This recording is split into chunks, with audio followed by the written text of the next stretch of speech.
For us entrepreneurs, we know that we're constantly working to influence and to work with others to persuade them to come and do business with us. You're selling all the time, whatever you're doing. And you know the power of stories are really powerful for that. Well, recently on our Stark Raving Entrepreneurs Wednesday meeting, we had the amazing Hall of Fame speaker, Kelly Swanson, tell us about stories. She uses these beautifully, and we got her to spill the beans on what you can do to use stories to get through to people, be more persuasive, be more influential, and to make it happen. And we're going to share a couple of clips with you on this episode of Stark Raving Entrepreneurs.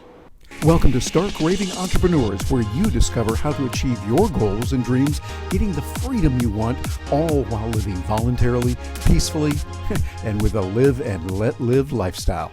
We talk about the fun, we talk about the laughter, and those are really important from a business point of view because it helps us to do better. But also on a more serious side, the telling stories is very important in a business environment, very important from getting things done. And I'd like you to go into that. Tell us like this, how that fits into the framework of today's workforce and hear what you have to say about that. Sure. And if many of the people, as I see on the call, are speakers and friends that I recognize, this may not go deep into the way that they would use story, but I think it's worth touching on because I believe story isn't just something we use for our speeches. Story has a profound impact in business. A lot of words are getting thrown around these days: quiet quitting, the Great Resignation. We're all seeing it all over the country, and I'm calling it the age of disenchantment. I believe that across the board we are disenchanted in our lives, in our families, in our communities, with our government, with our institutions, with our, trust is at an all-time low.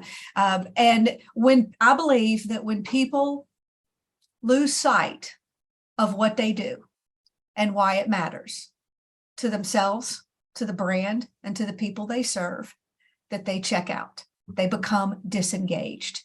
And story is one tool, one very powerful tool that helps people get engaged again. It helps you engage potential new hires. It helps you engage your employees in your mission.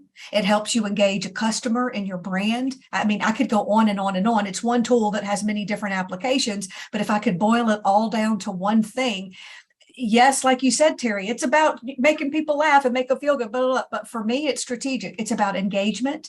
It's about persuasion. And I could make the case that every single one of us on this call is in the business of persuasion, whether on a stage, on our social media, whatever platform we have. And that's how story fits into that. And that's what I go to all these other businesses and try to get them to understand. When you go to these businesses, Kelly, and you're working with these leaders, and at first thought they may think storytelling, that's just for kids. That's not for me. How do you get them to buy in and understand that story can really benefit them as leaders? Right. And it's not even a drop-down box.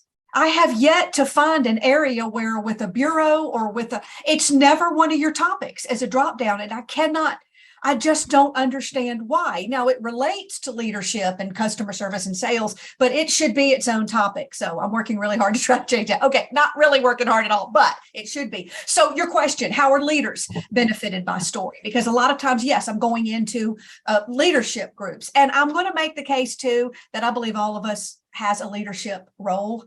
Or at least I'll make that case, even if it doesn't say that on your job description. We have the ability and the opportunity and the privilege to influence and impact everybody who crosses our path. And we as speakers understand that.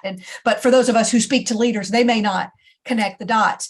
I believe, and this is the angle that I'm coming from in this whole conversation today, is that as leaders, in whatever our platform, whatever our messaging, whatever our who we're trying to influence and how, we're like salespeople. That makes us salespeople, like it or not. When we get up on that stage and deliver that keynote, we are a salesperson up there, even if we're just the funny motivational speaker. And I don't mean to say just, because I think that's powerful. And if we're all leaders, when we're all salespeople, it means we want to do more than just give them the information. I have a vested interest, not just in them hearing these points that I want to make today, but actually buying into it. I want them to do it. There's a difference in manipulation and motivation.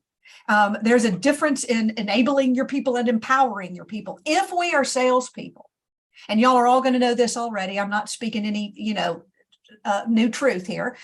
But if we are salespeople on that stage and as leaders, then the cardinal rule of sales is that people buy from people they like, people they trust, people they believe, and people they feel like they know. This is nothing new, and most everybody would agree with you that sales or influence or persuasion comes down to likability, how much they trust you, believe you, and how much they know you. And if you look at those 4 words, like, trust, I just believe him, I feel like I know her. Those are all words that I believe your data cannot accomplish for you. I didn't say that right, but your data cannot get someone to like you or trust you or believe you. Stories show us who you are without you having to tell us. They give us a chance to experience your vision as a leader, engage ourselves in your message. And I could go deeper into the psychology behind how all of that works. But as leaders, we are all tasked with motivating and inspiring our people and getting them on board to buy into this journey we want to take them on. And it is not the information we have to give them that does it. If that were the case, then we as speakers wouldn't be needed. We could just give them the information. We're paid for the experience that we create in the room and our ability to get them to buy into this information and want to create lasting change. So remember, stories are very powerful. We've all told these before, and I'm not talking about lying. I'm talking about stories that help people get enchanted, and they go, wow, tell me more about that. As entrepreneurs, we need to know more of that. And Gina Carr and I talk about that at our Stark Raving Entrepreneurs. We'd love to have you come over and join us sometime. Every Wednesday at 4 p.m. U.S. Eastern Time, we have it available, and you can get there by going over to starkravingevent.com. No charge. You just come over there, register. We'd love to have you join us on that so you can see what it's like and how we cover many areas that are going to help you as an entrepreneur. And we underpin it with the very important live and let live philosophy. That's the philosophy we have, where we have a non-aggression principle. The idea you go ahead, do whatever you want to do as long as you take care of yourself and you do not harm others. Do not harm others. Don't take their stuff.